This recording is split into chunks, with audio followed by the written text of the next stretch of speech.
MindShift Mastery presents Why Your Brain Loves to Procrastinate and How to Outsmart It. Have you ever found yourself cleaning your entire house just to avoid starting that one important task? Or you've watched 17 cat videos in a row while your deadline looms like a storm cloud overhead? Well, congratulations. You've met your brain's sneaky little saboteur called procrastination. And today we're going to expose its tricks and fight back with science. Your brain isn't actually lazy or broken when it procrastinates. In fact, it's working exactly as designed, which is both fascinating and incredibly frustrating. Think of your brain as having two competing systems constantly battling for control.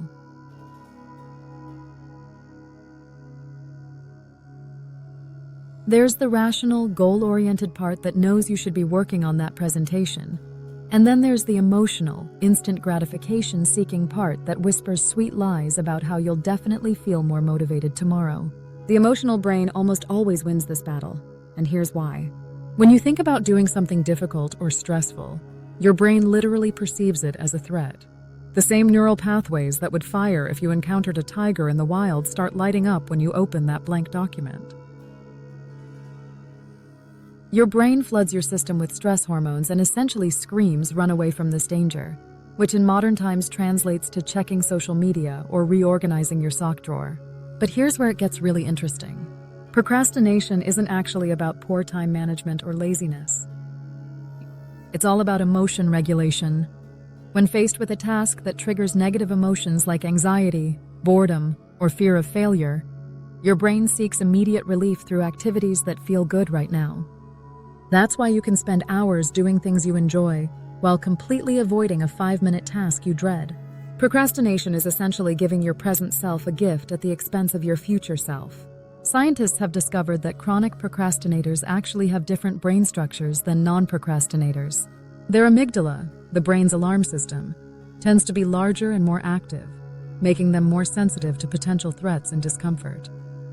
Meanwhile, their prefrontal cortex, responsible for executive functions like planning and impulse control, shows weaker connections to other brain regions. It's like having an oversensitive car alarm connected to weak brakes. Now let's talk about the procrastination cycle that keeps you trapped. It starts with a task that triggers negative emotions. Your brain immediately seeks relief through distraction or avoidance. This provides temporary relief, which feels amazing in the moment. But then guilt and anxiety build up as deadlines approach, creating even more negative emotions around the task.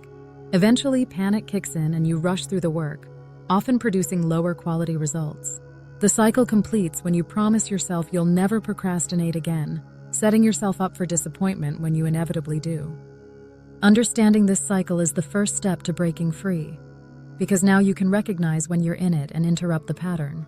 But before we get to the solutions, let's address some common myths about procrastination that might be holding you back. Myth number 1, procrastinators are just lazy. Actually, many procrastinators are perfectionists who avoid starting tasks because they're terrified of producing anything less than perfect work. They'd rather be seen as someone who didn't try than someone who tried their best and failed. Myth number 2, pressure makes you work better. While some people claim they work better under pressure, research shows that work done under extreme time pressure is typically lower quality and more stressful to produce. What feels like peak performance is often just your brain in crisis mode. Myth number 3, you just need more willpower. Willpower is actually a limited resource that gets depleted throughout the day. Relying solely on willpower to overcome procrastination is like trying to lift weights with tired muscles. You need better strategies, not just more effort. So how do you actually outsmart your procrastination-loving brain? The key is working with your brain's tendencies rather than against them. Here are some strategies backed by psychological research. First, make tasks less threatening to your emotional brain.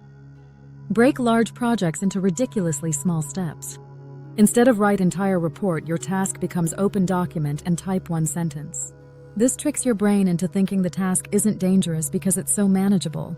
Once you start, momentum often carries you forward because starting is usually the hardest part. Second, use implementation intentions, which are if-then plans that automate decision-making. Instead of saying, I'll work on my project today, say if it's 9 a.m. and I'm at my desk, then I'll open my laptop and work on the introduction for 15 minutes. This removes the moment of decision where procrastination typically strikes. Third, practice emotional regulation techniques. When you notice procrastination urges, pause and identify what you're feeling. Are you anxious about the quality of your work? Bored by the task? Overwhelmed by its scope? Once you name the emotion, you can address it directly instead of avoiding it through distraction. Fourth, manipulate your environment to reduce friction for good behaviors and increase friction for procrastination behaviors. Put your phone in another room when working. Have your workout clothes laid out the night before.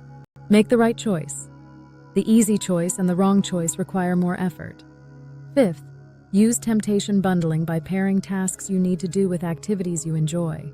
Listen to your favorite podcast only while doing chores. Or you could work on difficult projects in your favorite coffee shop. This helps your brain associate positive emotions with productive activities. Remember, overcoming procrastination isn't about achieving perfection or never avoiding tasks again. It's about building better systems and understanding your brain's patterns so you can work with them instead of against them. It feels like your brain prefers immediate gratification over long-term benefits. Because let's be honest, who doesn't love getting what you want straight away? But now you have the tools to gently redirect that survival instinct toward achieving your goals. The next time you catch yourself procrastinating, be curious rather than critical. Ask yourself what emotion you're trying to avoid and how you can make the task feel less threatening. Your future self will thank you for breaking the cycle. If you enjoyed this video, don't forget to like and subscribe and join us next time for more psychology insights.